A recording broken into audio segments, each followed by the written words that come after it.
11 जून को रशिया से जो पाकिस्तान ने ऑयल इंपोर्ट किया था उसका कार्गो पहुंचा। तो उसके फौरन बाद प्राइम मिनिस्टर साहब ने एक ट्वीट दाग दिया और कहा कि अवाम से किया हुआ एक वादा पूरा हो गया। मुल्क के अंदर खुशहाली के दरवाजे खुलेंगे। मुल्क जो है वो दिन रात दुगनी तिगनी 4 गुना ज़्यादा तरक्की करेगा। अब सवाल पैदा ये होता है कि गवर्नमेंट ने तेल की कीमतें आने वाले 15 दिन तक बरकरार क्यों रखी और अभी क्यों जो रशिया से ऑयल इंपोर्ट किया गया है, क्रूड ऑयल, उसका फायदा आम लोगों तक क्यों नहीं पहुंचा और कब तक पहुंचेगा। और असल में ये जो क्रूड ऑयल की स्टोरी है उसकी हकीकत क्या है, इसका जवाब हम आपको आज के वीडियो में बताएंगे। और साथ में हम ये भी बताएंगे कि पाकिस्तान के अंदर जो डॉलर की हार्ड ट्रेडिंग हो रही है उसको कैसे रोका जा सकता है।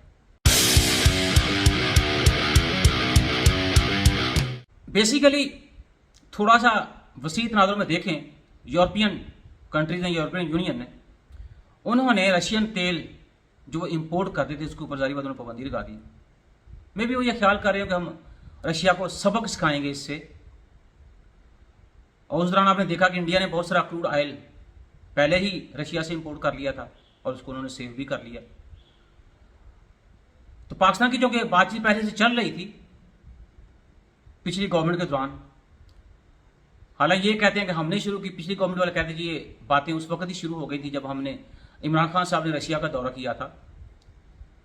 चलें, खैर जिसने भी किया अच्छा किया। तो पहला कार्गो जो 11 जून को पाकिस्तान पहुंचा जिसके अंदर तकरीबन 45,000 टन बैरल क्रूड ऑयल है। इसका मतलब यह हुआ कि पाकिस्तान रशिया से तकरीबन डेली के हिसाब से 100,000 बैरल तेल इंपोर्ट करेगा या क्रूड ऑयल इंपोर्ट करेगा, जो पाकिस्तान की तकरीबन टोटल ऑयल नीड्स जो है उसका 2/3 बनता है।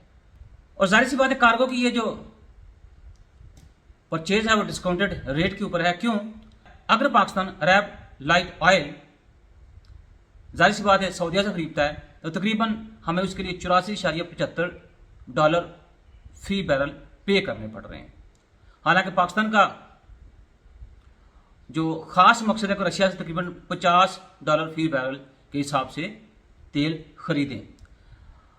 अब देखना यह है कि पाकिस्तान कब तक इस मकसद के अंदर कामयाब हो जाता है। हालांकि गवर्नमेंट ने ऐलान किया कि तकरीबन प्राइम मिनिस्टर साहब ने $15 फी बैरल हमें तेल जो है वो डिस्काउंट रेट के ऊपर मिला है।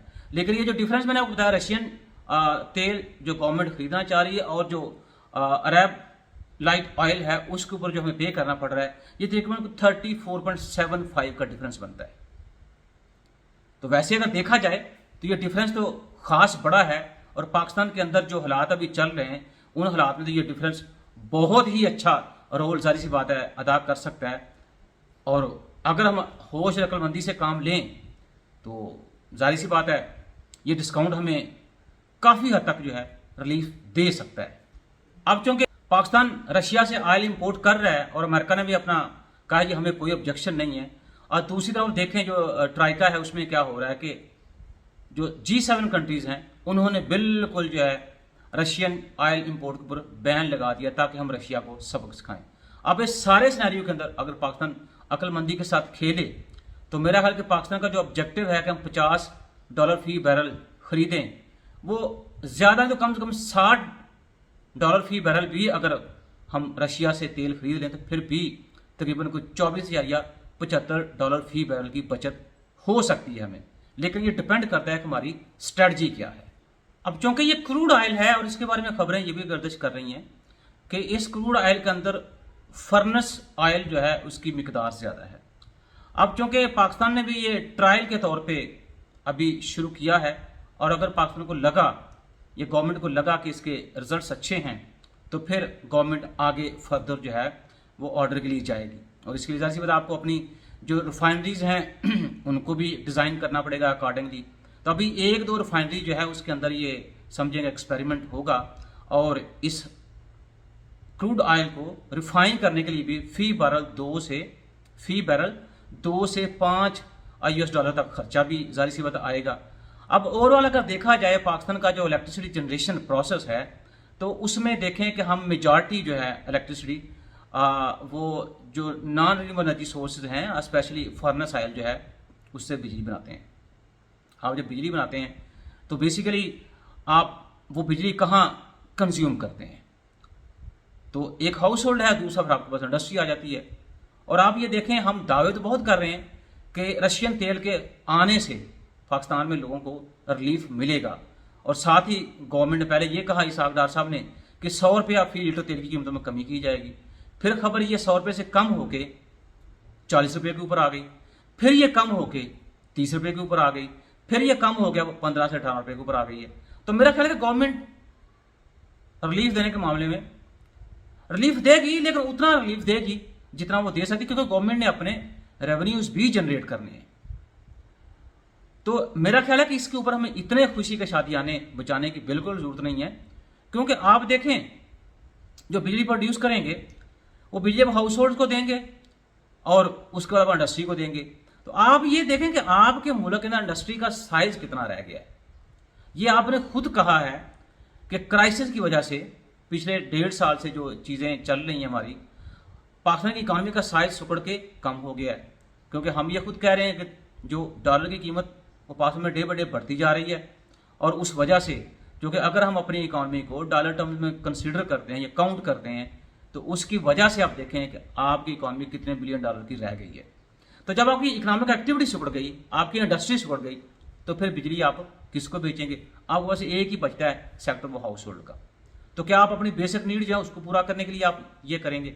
मेरा ख्याल है दूसरी तरफ पाकिस्तान जो है उसको जो डोमेस्टिक लेवल के रीन्यूएबल एनर्जी सोर्सेज हैं उसके ऊपर बड़ी तवज्जो देनी चाहिए। और ये पाकिस्तान का, बल्कि प्राइम मिनिस्टर साहब का एक अच्छा कदम है कि उन्होंने कहा सोलर पैनल्स के लिए, सोलराइजेशन के लिए अगर आप आगे बढ़ते हैं तो हम आपको इंसेंटिव देते हैं, उसके ऊपर कोई टैक्स छूट भी उन्होंने दी है। तो ये एक अच्छा कदम है जिसके ऊपर मेरा ख्याल गवर्नमेंट को अप्रिशिएट करना चाहिए।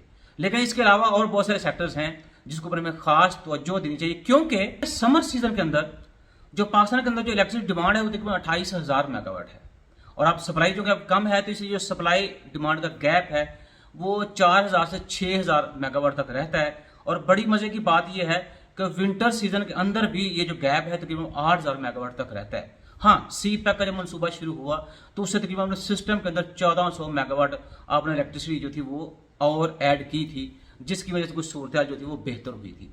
तो जैसे आपसे मैं कह रहा हूँ कि हमारा जो मेजॉरिटी पोर्शन है इसका इलेक्ट्रिसिटी का, वो हम फर्नेस ऑयल से करते हैं प्रोड्यूस, वो हम कोयले से प्रोड्यूस करते हैं, और 10 to 15% जो है जो वो हम कह रहे हैं कि रीन्यूएबल एनर्जी सोर्सेज जो हैं उसके ऊपर जाते हैं। अब सवाल अगला पैदा ये हुआ कि ये जो ऑयल इंपोर्ट आपने किया रशिया से, उसकी जो पेमेंट्स हैं वो आपने डॉलर्स में करनी है, आपने चाइनीज करेंसी में करनी है, यूएई दिनार में करनी है, या आपने रशियन करेंसी में करनी है। रशिया ने खुद कहा कि मुझे डॉलर ना आप दें, तो अब बाकी 3 ऑप्शन आपके पास बच जाते हैं। तो मेरे ख्याल में ये जो हमने कार्गो भी बाय किया है रशिया से, इसके लिए हमने चाइनीज करेंसी जो है वो यूज़ की है, या चाइना ने हमें गारंटी दी है कि हम आपको युआन देंगे तो आप ये रशिया को पे कर सकते हैं। लेकिन मुझे जो आगे एक डर और लग रहा है कि शायद ये तेल जो है ये भी हम कर्ज के तौर पे जो है वो रशिया से मंगवा रहे हैं। दूसरा कार्गो भी आने वाले चंद दिनों में जो 50,000 टन बैरल जो है वो आ जाएगा। हमें डॉलर की फॉर्म में पेमेंट नहीं करनी पड़ रही ये कार्गो बाय करने के लिए, तो डॉलर की कीमत जो एकदम से वो 7 रुपये कम होगी। अभी कल अब फिर जो है वो 4 रुपये डॉलर और सस्ता हुआ है। तो इसका मतलब ये होगा कि जो हार्स ट्रेडिंग हो रही थी डॉलर की, उसके ऊपर काफ़ी डेंट पड़ा है इसकी वजह से।